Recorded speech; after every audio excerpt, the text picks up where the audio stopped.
Hello everyone. Today new topic is elimination reaction. हम type of reaction की बात कर रहे थे हेलो एल्केन्स में, जहां हमने लास्ट में लेक्चर में बात की थी SN1 SN2 यानी कि सब्स्टिट्यूशन न्यूक्लियोफिलिक मॉलिक्यूलर रिएक्शंस के बारे में बात कर रहे थे। अब सेकेंडली बात करेंगे हम एलिमिनेशन इसकी दूसरे टाइप की, और थर्ड होगा रिएक्शन विद मैटर। ठीक है ना, जो बीच में टॉपिक रह रहा है ऑप्टिकल एक्टिविटी, उसको एक नया टॉपिक बनाते हुए पढ़ाया जाएगा। अभी जो हम सीखेंगे इसके बाद सीखेंगे एलिमिनेशन रिएक्शन के बारे में। तो आज हम जो आपकी एनसीईआरटी बुक में दिया गया एलिमिनेशन, उसको मैं आपको थोड़ा समझा दूं। देखिए, एलिमिनेशन कहने का मतलब, सब्स्टिट्यूशन का मतलब है कि एक दूसरा एलिमेंट आएगा या दूसरा कंपाउंड आएगा और क्या करेगा, उसको सब्स्टिट्यूट कर देगा, यानी कि पूरी तरह से उसको एलिमिनेट नहीं करेगा। कहने का मतलब है, सब्स्टिट्यूशन कहने का मतलब कि चेंज करना, रिप्लेस करना। लेकिन एलिमिनेशन कहने का मतलब है पूरी तरह बाहर कर देना। तो एलिमिनेशन में ऐसा नहीं होगा कि जैसे आपने देखा SN1 SN2 वाले में न्यूक्लियोफाइल आ रहा था, वो जो निगेटिव चार्ज था आपका, जो ब्रोमीन था, इनको रिप्लेस कर रहा था, जबकि इनको एलिमिनेट नहीं कर रहा था। लेकिन यहाँ पर को जो ग्रुप आएगा वो पूरी तरह उसको एलिमिनेट कर देगा उस ग्रुप से। तो एलिमिनेशन रिएक्शन में होता क्या है कि when a halo alkane with beta hydrogen atom is heated with alcoholic solution of potassium hydroxide.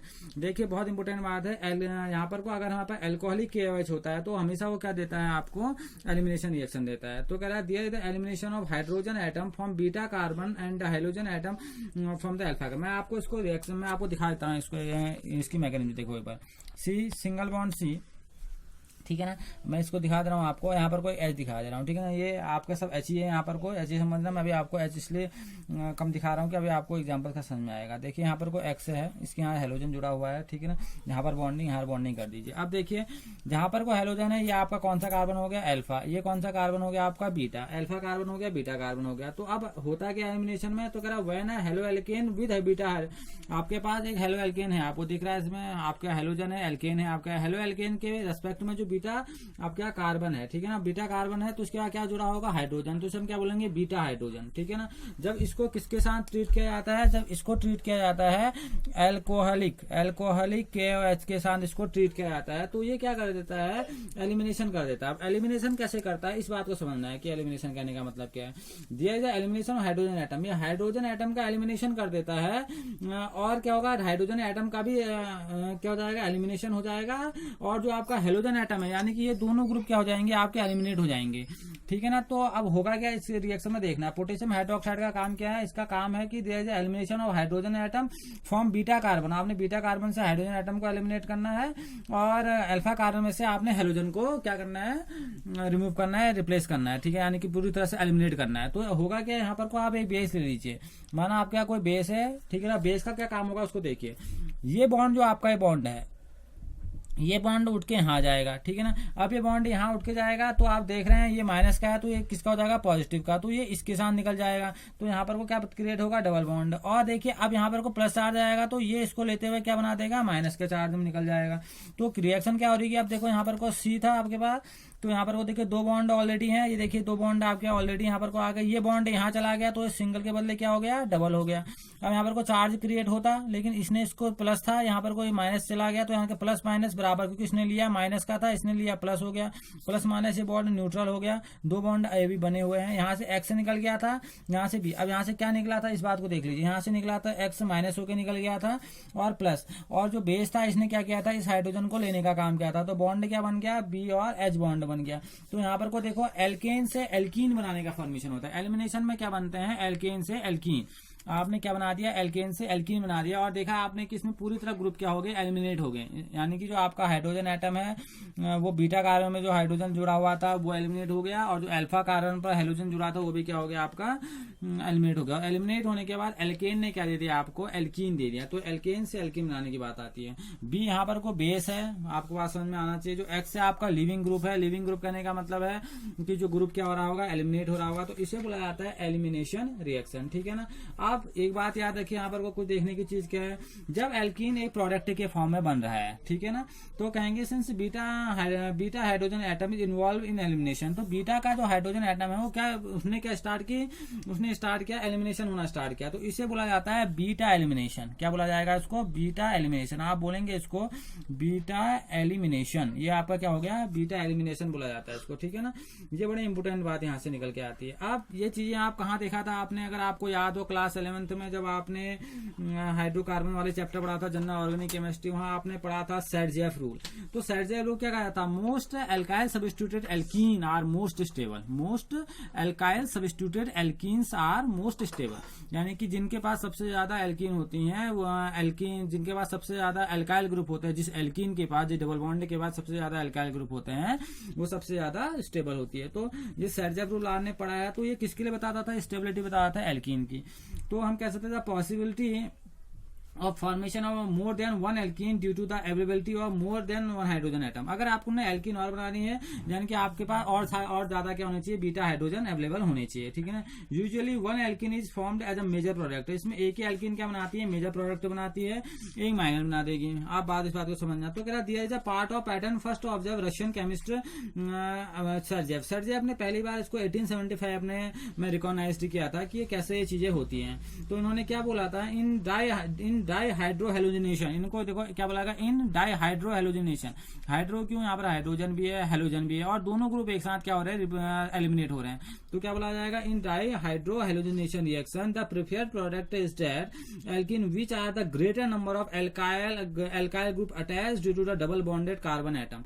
तो मैंने वही बोला most alkyl substituted alkene are most stable. उसने बोला जो डाइहाइड्रो हेलोजिनेशन रिएक्शन होंगे उसमें वही एल्कीन स्टेबल होगा जिसके पास ज्यादा नंबर के क्या होंगे, एल्काइल ग्रुप प्रेजेंट होंगे, ठीक है ना। जैसे मैं आपको एक एग्जांपल यहाँ पर को दिखा दूं, आपने एग्जांपल अगर यहाँ से अगर आप गौर करेंगे तो मैं आपको जैसे एग्जांपल यहाँ से दिखा रहा हूँ, आपकी एनसीईआरटी में दिया गया है CH3 CH2 CH2 CH और CH2, ठीक है ना। ये है आपका यहाँ पर को जुड़ा हुआ है, आपका हाइड्रोजन जुड़ा हुआ है, मैं आपको दिखा रहा हूँ यहाँ पर आपका Br जुड़ा है। ये होना जरूरी क्योंकि हम क्या कर रहे हैं, डिहाइड्रोजनेशन कह रहे हैं। तो मैं आपको दोनों तरफ से रिएक्शन दिखा रहा हूँ, OH और यहाँ से भी दिखा रहा हूँ OH, ठीक है। अब देखिए यहाँ पर क्या होगा, अब जब आप कैसा एलिमिनेशन कर रहे हैं इस बात को समझिए। अब यहाँ पर से OH है, तो अब कैसा बन रहा है पहला प्रोडक्ट, जब यहाँ से कर रहे हैं CH3 CH2 CH2 CH double bond CH2, ठीक है ना। एलिमिनेट हो गया और एलिमिनेट होकर डबल बॉन्ड कहाँ क्रिएट हो गया, यहाँ क्रिएट हो गया। इस बात को समझिए। अब एक बॉन्ड यहाँ पर मैं दिखा रहा हूँ आपको CH3 CH2 CH double bond CH single bond CH3। अब कहाँ क्रिएट हो रहा है, यहाँ। तो आप देखिए मैंने क्या बोला, most alkyl substituted alkene are most stable. देखिए यहाँ पर को एल्काइल ग्रुप दोनों जगह क्या है, ज्यादा है, और एल्काइल सब्स्टिट्यूटेड एल्कीन है। तो ये प्रोडक्ट कितना बनता होगा, ये बनता है आपका लगभग 81% बनता है, और ये प्रोडक्ट आपका कितना बनता है, 90%। ये किस रूल से आया है, ये आपका आया है सेडजेफ रूल से। तो उसने क्या बोला, most alkyl substituted alkene are most stable. यहाँ पर को देखिए, इसके बाद कोई एल्कीन, यहाँ पर एल्काइल ग्रुप नहीं है। यहाँ पर को देखिए, यहाँ पर को एल्काइल ग्रुप प्रेजेंट है, आप दोनों साइड में देख सकते हैं। तो इसे बोला जाता है most alkyl substituted alkenes are most stable, ठीक है ना। तो इनको ये किसकी वजह से आया, ये सब एलिमिनेशन रिएक्शन की वजह से ही आए हैं। तो ये थी आपकी एलिमिनेशन रिएक्शन, बहुत ही सिंपल रिएक्शन है। आप देख रहे हैं यहाँ से दोनों ग्रुप आपके एलिमिनेट हो गए। पहले एलिमिनेशन किसमें आया, हाइड्रोजन से स्टार्ट हुआ, तो इसे क्या बोला जाता है बीटा एलिमिनेशन रिएक्शन, क्योंकि यहाँ से बॉन्ड हटना स्टार्ट किया, किसी बेस ने क्या किया, हाइड्रोजन को अपनी ओर खींच दिया। बेस यानी कि निगेटिव न्यूक्लियोफाइल बोल सकते हैं, तो इसने इसको ले लिया, जिसकी वजह से यहाँ पर डबल बॉन्ड क्रिएट हो गया, तो इसे बीटा एलिमिनेशन बोला। और दो ग्रुप एक साथ एलिमिनेट हो रहे हैं, तो इसे बोला जाता है डिहाइड्रो हेलोजिनेशन रिएक्शंस। भी आपने देख ली, सेडजेफ रूल भी आपने देख लिया, ओके। अब जो हम नेक्स्ट रिएक्शन से पढ़ रहे हैं हेलोकेन्स के लिए, वो पढ़ेंगे हम, बहुत इंपॉर्टेंट है रिएक्शन विद मैटर, क्योंकि ये बहुत बार देखा जाता है रिएक्शन से। इसका डिस्कस कर लेते हैं। Most organic chloride, bromide and iodide react with certain metals to give compound containing carbon metal bonds. Such compound as known as organometallic compound. बहुत ही इंपॉर्टेंट बात करा है। बहुत सारे ऑर्गेनिक कंपाउंड ऐसे होते हैं, ऑर्गेनिक क्लोराइड हो या ब्रोमाइड हो या आयोडाइड हो, जब ये किसी मेटल के साथ रिएक्ट करते हैं, ऑर्गेनिक क्लोराइड की बात करें, क्लोराइड है, ब्रोमाइड है, आयोडाइड है, जब ये मेटल के साथ रिएक्ट करते हैं, ठीक है ना। आप मेटल के साथ रिएक्ट करेंगे तो कह रहा है टू गिव कंपाउंड, कैसे कंपाउंड देते हैं, कार्बन मेटल बॉन्ड दे देते हैं, तो उनको बुलाया जाता है ऑर्गोमेटेलिक बॉन्ड, ठीक है ना। इनको बुलाया जाता है ऑर्गोमेटेलिक बॉन्ड, ठीक है ना। And important class of organometallic compound discovered by Victor Grignard. Victor Grignard बहुत इंपॉर्टेंट बात है भाई, क्योंकि यहाँ से एक नेम निकल के आता है, ग्रिग्नार्ड रिएजेंट। बहुत इंपॉर्टेंट चीज है। इन्होंने बताया था, ये मैग्नीशियम हैलाइड के लिए बताया था इन्होंने, एल्काइल मैग्नीशियम हैलाइड के लिए 1900 में पहली बार बताया था। इसको बोला जाता है, आपने बहुत बार नाम देखा भी होगा, RMGX। इसकी बात करते हैं, इसे बोला जाता है ग्रिग्नार्ड रिएजेंट बोला जाता है। तो इनको बोला जाता है ऑर्गो मेटेलिक कंपाउंड। जब ऑर्गेनिक क्लोराइड हो, चाहे ब्रोमाइड हो, चाहे आयोडाइड हो, जब वो किसी सर्टेन मेटल के साथ रिएक्ट करते हैं तो क्या बनाते हैं, वो क्या उनमें क्या पाया जाता है, कार्बन मेटल बॉन्ड पाया जाता है। तो ऐसे कंपाउंड को बोला जाता है ऑर्गो मेटेलिक कंपाउंड बोला जाता था। RMGX पहला ऑर्गो मेटेलिक आपका कंपाउंड भी है, आपका रिएजेंट भी है, जिसको ग्रिग्नार्ड ने दिया था, ठीक है ना। These reagent are obtained by the reaction of. ये कैसे निकला था, देखिए बहुत सिंपल है। आपने क्या करना है, आप यहाँ पर देख लीजिए एक बार, CH3 CH2Br। आपके पास एक हेलो एल्केन है, इसकी रिएक्शन करा दीजिए Mg के साथ, और किसकी प्रेजेंस में कराइए, इंपोर्टेंट बात है, ये याद रखना है, ड्राई ईथर की प्रेजेंस में। जब आप ड्राई ईथर की प्रेजेंस से करेंगे तो क्या बनाएगा, ये बनाएगा आपका CH3 CH2 MgBr। ये CH3 CH2 MgBr, और इसी को क्या बोला गया, देखो CH3 CH2 क्या आपका R ग्रुप है, Mg यहाँ ऑलरेडी है, ये क्या कौन सा ग्रुप हो गया पीछे X, तो ये क्या बना आपका ग्रिग्नार्ड रिएजेंट। तो उसको उसने क्या बोला, ग्रिग्नार्ड रिएजेंट बोला। तो इसे बनाने की ये मेथड है, कैसे बनाते हैं इसको, कह रहा these reagent are obtained by the reaction of haloalkanes with magnesium metal in presence of dry ether. Dry ether की प्रेजेंस में करिए, आपको मिल जाएगा ग्रिग्नार्ड रिएजेंट। तो हमने किसकी बात की, हमने बोला रिएक्शन इन मेटल में ग्रिग्नार्ड रिएजेंट की हमने बात करी, ठीक है ना, जहां हमने देखा कि ग्रिग्नार्ड रिएजेंट कैसे प्रिपेयर होता है। अब यहाँ पर कोई एक चीज बड़ी इंपॉर्टेंट है भाई, ये बना कैसे होगा, क्योंकि कार्बन डबल बॉन्ड की बात यहाँ से आ रही है, सॉरी कार्बन और मेटल बॉन्ड की बात यहाँ से निकल के आ रही है। तो देखिए कह रहा है in Grignard reagent the carbon magnesium bond is covalent but highly polar. जो कार्बन और मैग्नीशियम के बीच में बॉन्ड बनता है वो कोवलेंट होता है, लेकिन उसमें पोलरिटी पाई जाती है, कह रहा है with carbon pulling electrons from electropositive magnesium with magnesium halogen bond. क्योंकि इसमें होता क्या है ना, देखो अब मैं आपको थोड़ा दिखा दूं इसको, RMG और यहाँ पर को बना हुआ है X। अब हेलोजन क्या होता है, हाईली इलेक्ट्रोनेगेटिव होता है, तो इस पर कैसा चार्ज आता है, माइनस का डेल्टा आ जाएगा। और मेटल आपका जानते हैं आप कैसा होता है, पॉजिटिव का होता है, ठीक है ना। और यहाँ पर कोई चीज निगेटिव की हो जाएगी। अब ये बात समझना होगा क्या है भाई, देखिए मैग्नीशियम, जब आप RMG बॉन्ड की बात करेंगे तो RMG बॉन्ड अभी मैंने आपसे बोला कि कार्बन और मैग्नीशियम के बीच में जो बॉन्ड बनता है कोवलेंट बॉन्ड होता है, और Mg हाईली इलेक्ट्रोपॉजिटिव होता है, ये कभी भी निगेटिव नहीं होगा, जिसकी वजह से आपका जो एल्काइल ग्रुप का कार्बन होता है वो निगेटिव का हो जाता है, पार्शियल निगेटिव का, उस पर निगेटिव का चार्ज आ गया, मैग्नीशियम के ऊपर प्लस का चार्ज आ गया, ठीक हो गया। अब देखिए RMG में तो बात हो गई कोवलेंट बॉन्ड की, लेकिन ये बॉन्ड बहुत हाईली पोलर होता है। वजह है इसके बगल में बैठने वाला हेलोजन। हेलोजन क्या होता है, वो इलेक्ट्रॉन विड्रॉइंग ग्रुप है, कहने का मतलब है ये हाईली इलेक्ट्रोनेगेटिव ग्रुप है। तो जिसके वजह से क्या होता है, इनके बीच में जो बॉन्ड बनता है मैग्नीशियम और हेलोजन के बीच में, ये बॉन्ड आपका कौन सा बॉन्ड होता है, ये आपका आयनिक बॉन्ड होता है, ये बिल्कुल इसेंशियली आयनिक बॉन्ड है, ठीक है ना। अब लेकिन ये बात निकल के आएगी, क्या ये स्टेबल है, बिल्कुल स्टेबल है। देखिए माइनस के दो चार्ज यहाँ पर है, यहाँ पर प्लस का एक चार्ज दिख रहा है, लेकिन ऐसा नहीं है, Mg+2 में स्टेबल होता है। तो यहाँ पर क्या +2 का चार्ज है, तो इन दोनों को क्या कर देता है, बैलेंस कर देता है। ये बड़ी इंपोर्टेंट बात है। Mg के ऊपर +2 का चार्ज होता है, R के पास यहाँ पर देखिए -1 +2, यहाँ से दोनों कट गए तो यहाँ पर न्यूट्रल हो गया। तो कह रहा है Grignard reagent are highly reactive, ये बहुत ज्यादा रिएक्टिव है, क्योंकि यहाँ पर कोवलेंट बॉन्ड काम कर रहा है, यहाँ पर आयनिक बॉन्ड काम कर रहा है। तो कह रहा है Grignard reagent are highly reactive and reactive with any source of proton to give hydrocarbon, even water, alcohol, amines are, जितने भी वाटर हैं, अल्कोहल है, एमीन है, ये क्या करता है, कह रहा है sufficiently acidity to convert them to corresponding hydrocarbon.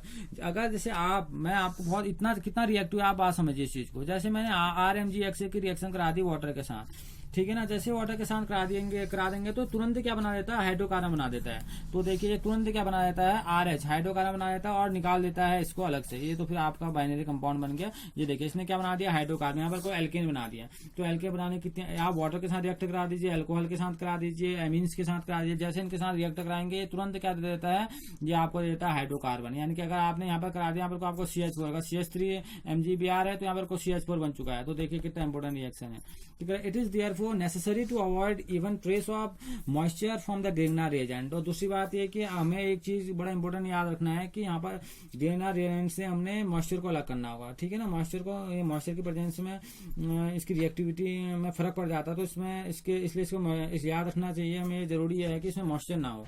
That's why reaction is carried out in dry ether, इसलिए इनकी रिएक्शन हमेशा ड्राई ईथर के साथ होती है, ये मॉइस्चर के साथ रिएक्ट नहीं कर पाता, ठीक है ना। On the other hand they could be consider to the method of. और दूसरी बात यहाँ पर को एक इंपोर्टेंट क्लास और मैं आपको बता रहा हूँ, मैं NCERT की बुक फॉलो कर रहा हूँ और आपसे भी ये कह रहा हूँ कि आप NCERT की बुक को फॉलो करिए। बहुत कुछ सीखने को मिलता है उससे। हाँ, उसके उस बुक के साथ आप और बुकों की हेल्प लेके पढ़ सकते हैं, वो ठीक है, लेकिन एनसीईआरटी को पढ़िए। तो इसमें एक रिएक्शन और इम्पोर्टेंट रिएक्शन आती है जो हमें जिसकी वजह से आती है, तो हम इसे बोलते हैं ऊर्जा रिएक्शन। तो ऊर्जा रिएक्शन भी एक रिएक्शन ऐसी है जिसमें हम क्या कराते हैं, मेटल की रिएक्शन कराते हैं। तो ऊर्जा रिएक्शन बड़ी इंपॉर्टेंट रिएक्शन है भाई। ये नेमिंग जो रिएक्शन होती है बड़ी इंपॉर्टेंट है। ऊर्जा रिएक्शन, ऊर्जा रिएक्शन क्या है इसको समझते हैं। देखिए क्या होता है, एल्काइल हैलाइड जब रिएक्ट करता है सोडियम से इन प्रेजेंस ऑफ ड्राई ईथर, बहुत इंपॉर्टेंट है। एल्काइल हैलाइड जब रिएक्ट करता है सोडियम से, ठीक है ना, जब मैग्नीशियम के साथ करता है तो ग्रीन रिएक्शन दे रहा है, जब सोडियम के साथ रिएक्ट करता है इन प्रेजेंस ऑफ ड्राई ईथर, किसके प्रेजेंस में, ड्राई ईथर के प्रेजेंस में जब देता है तो ये क्या दे देता है, इस बात को समझना है। तो क्या कहेंगे हम, alkyl halide react with sodium in presence of dry ether to give hydrocarbons containing double the number of carbon atom present in the halide. This reaction is known as ऊर्जा रिएक्शन। ये ऊर्जा रिएक्शन हमने class 11th में भी पढ़ी है। तो ये कैसा दे देता है, ये आपको अब ये कैसा दे देगा इस बात को समझना है। यहाँ पर को हमें लगाना पड़ेगा 2RX और 2N। तो ये हमें क्या देता है, ये हमें डबल नंबर के क्या दे देता है, हमें हाइड्रोकार्बन देता है। तो हमें क्या देता है, R, ये ऐसे दे देता है, और जो निकल जाता है 2NaX, ये इस टाइप से निकल जाता है, ठीक है ना। तो हमें दे देता है 2R दे देता है, और जो बचता है वो यहाँ से आपका क्या निकल जाता है, NaX, 2NaX से निकल जाता है, ठीक है।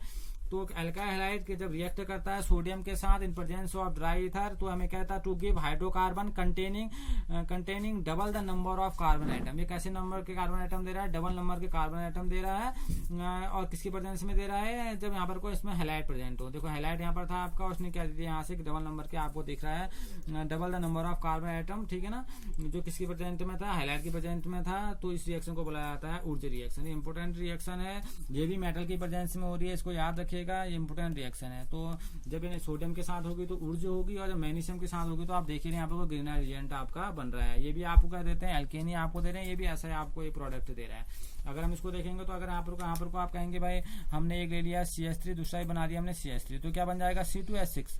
अब C2H6 भी आपका क्या है, आपका एल्केनी तो है, तो एल्केनी बनाने की ये भी एक फॉर्मेशन मेथड है। ओके, तो आज हमने समझ लिए जितने हमारे रिएक्शन है, यानी कि हम बोल सकते हैं इंपोर्टेंट रिएक्शन, जो क्लास की इंपोर्टेंट रिएक्शन हमने समझने की बात करी। यहाँ पर को हमने बात करी है रिएक्शन ऑफ हेलो एल्केन्स की, जिनको 3 कैटेगरी में डिवाइड किया था, न्यूक्लियोफिलिक, एलिमिनेशन और रिएक्शन विद मेटल। ये हमारी कंप्लीट हो चुकी हैं, बड़ी इंपॉर्टेंट रिएक्शन है। अब इनको आप बनाइए और तब ये क्लियर होती चल जाएंगी। Okay, thank you.